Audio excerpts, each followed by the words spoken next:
암세포를 죽이는 여러 가지 방법이 있습니다. 화학요법은 독성이 강한 약물로 암세포를 죽이는 방법으로 전통적으로 수술 이후에 사용해오고 있는 치료법입니다. 한편 타겟 치료는 항원을 인식하는 약물을 이용해 암세포를 선택적으로 죽이는 방법으로 암세포가 요구하는 혈관 생성, 안지오제네시스를 차단하는 저해제, 어쩌고저쩌고 맵이라는 이름을 가진 항체 치료제, 그리고 어쩌고저쩌고 티닙이라는 이름을 가진 신호전달 차단제 등이 있습니다. 물론 항체 치료제의 경우에는 타겟의 종류에 따라 면역 치료제로 분류될 수 있는 것들도 있으며 면역 치료제의 또 다른 예로는 CAR-T를 들 수 있습니다. 이렇게 다양한 방법들 중에서 항체 치료제는 항원이라는 타깃 인식 능력이 탁월하기 때문에 이를 변형하여 더 강력한 치료제로 개발하고 약물을 전달하기 위한 도구로도 사용하고 있습니다. 물론 이 배경에는 파제 디스플레이 방법을 이용한 항체 선별 기술, 항체 재조합 기술, 그리고 유전자, 가위 등의 플랫폼 기술들이 있습니다. 이런 눈부신 생명공학 기술의 발전으로 항원 특이성 증대, 두 개의 항원을 동시에 인식하는 이중항체 또는 세 개를 동시에 인식하는 삼중항체 등 우리가 상상할 수 있는 다양한 종류의 항체 치료제 개발에 도전하고 있으며 이중항체의 경우 이미 10개 이상이 상용화되어 있습니다.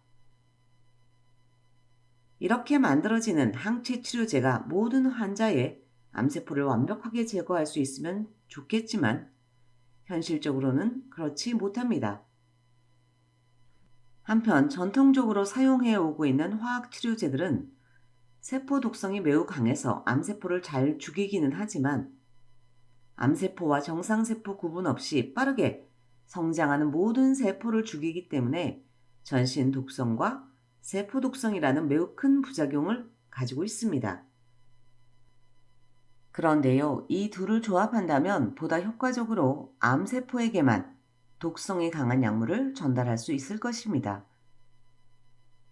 이번 영상에서는 이 두 개를 조합하여 암세포에게만 정확하게 화학 치료제를 전달하는 차세대 항암제 ADC에 대해서 살펴보겠습니다.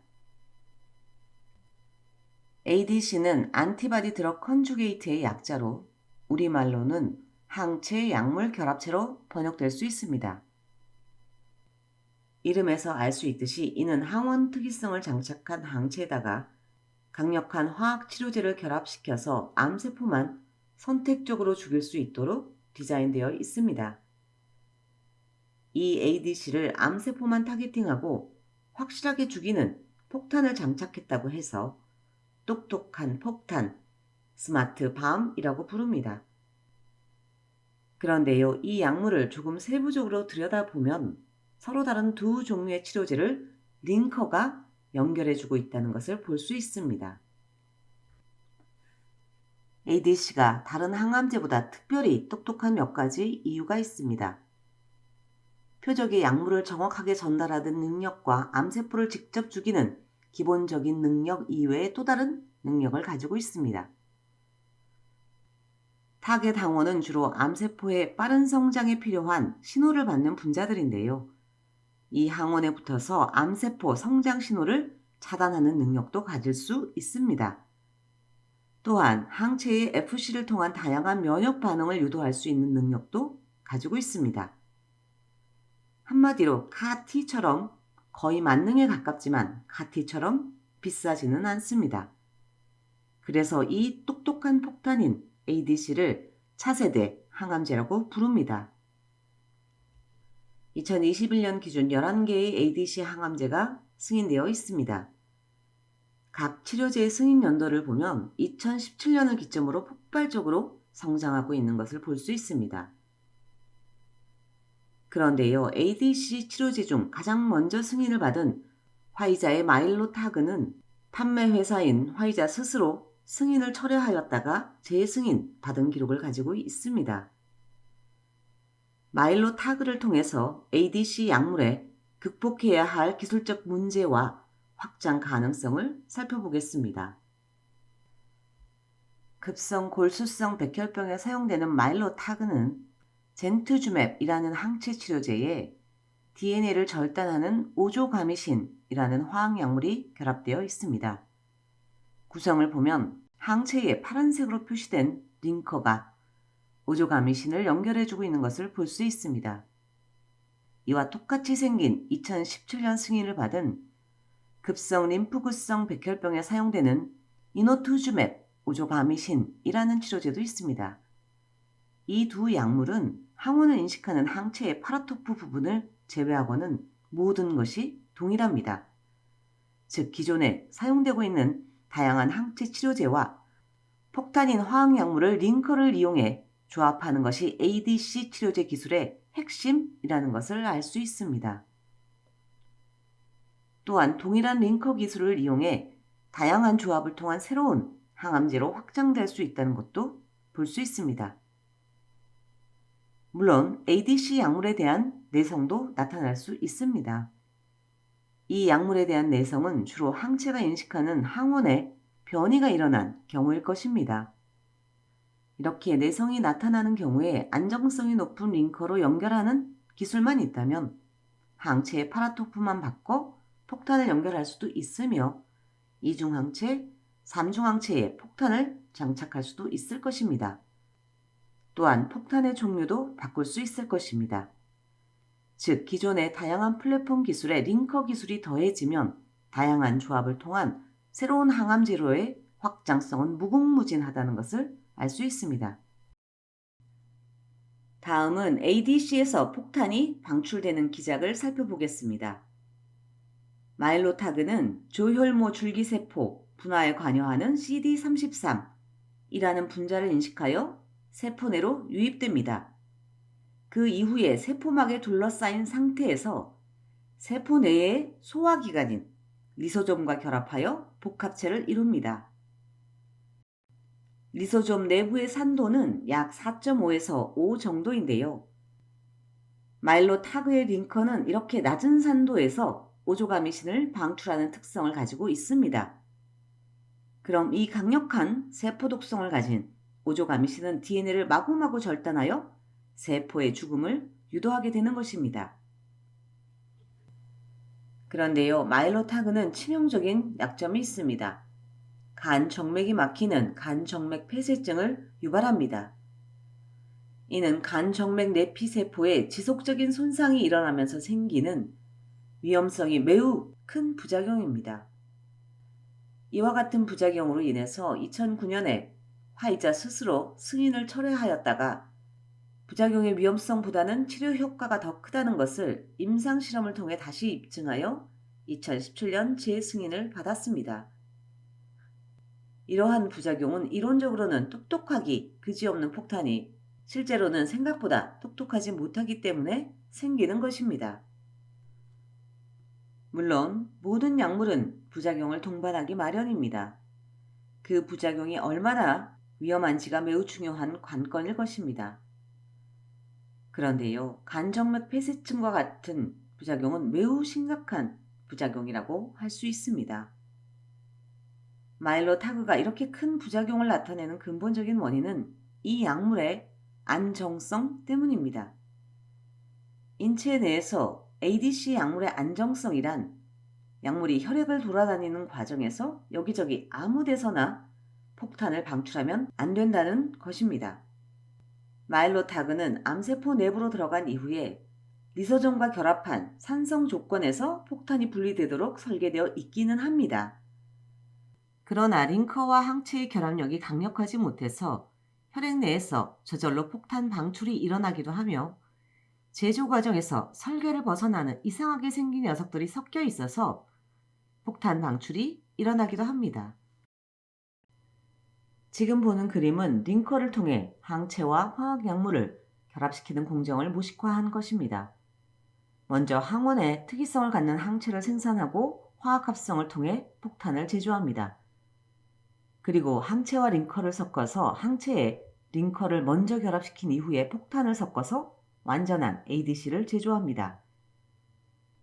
그런데요, 마일로타그의 경우 링커가 결합하는 자리가 정해져 있지는 않습니다. 링커와 항체의 비율에 따라 3개에서 4개의 링커가 결합하는 비특이적 결합입니다. 즉, 이 전체 공정에서 항체, 링커, 그리고 폭탄의 비율, 더불어 제조하는 공정의 반응 조건 등에 따라서 다양한 형태의 ADC가 만들어질 수 있습니다. 이러한 기술적인 한계를 극복하기 위해서 최근 개발되는 ADC의 항암제들은 리소좀 내부의 산도가 아니라 효소에 의해서 폭탄을 방출하거나 처음부터 잘릴 필요가 없는 ADC로 개발하고 있습니다.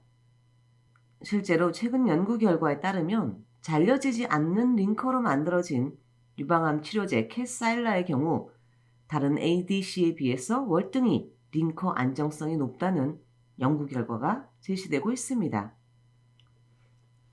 결국 부작용이 적은 ADC 약물 개발을 통해 차세대 항암 시장의 승자가 되기 위해서는 항체 개발 플랫폼 기술과 링커 안정성 확보가 병행되어야 할 것입니다.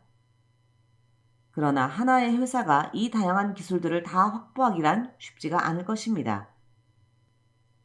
그래서 각각의 기술을 확보한 회사들끼리 협업을 하거나 기술 이전을 받는 경우가 많습니다. 이러한 방법이 아니라 또 다른 전략으로 승부수를 띄운 국내 바이오 회사가 있습니다. 바이오 베터 전략을 내세운 알테오젠입니다. 바이오 베터라는 용어보다는 바이오 시밀러와 제네릭이라는 용어에 익숙할 것입니다. 바이오 시밀러와 바이오 제네릭 두 용어 모두 특허가 만료된 약물의 복제약을 가리키는 용어입니다. 제네릭은 화학식만 알면 오리지널 약물과 정말 똑같이 만들 수 있는 화학합성의약품의 복제약을 가리킵니다. 그러나 항체와 같은 생물의약품은 제조회사에 따라 세포를 생산하는 조건과 여기서 만들어지는 항체와 같은 단백질 정제 방법이 달라서 실제로는 오리지널 단백질 의약품과 완벽하게 동일하게 만들 수 없습니다. 따라서 복제약이기는 하지만 오리지널 약과 다른 생물의약품 복제약을 바이오시밀러 또는 바이오제네릭이라고 합니다. 바이오베터는 오리지널 약의 효능과 안전성, 편의성 등을 개량한 것으로 오리지널 약 그리고 바이오시밀러와도 많이 다릅니다.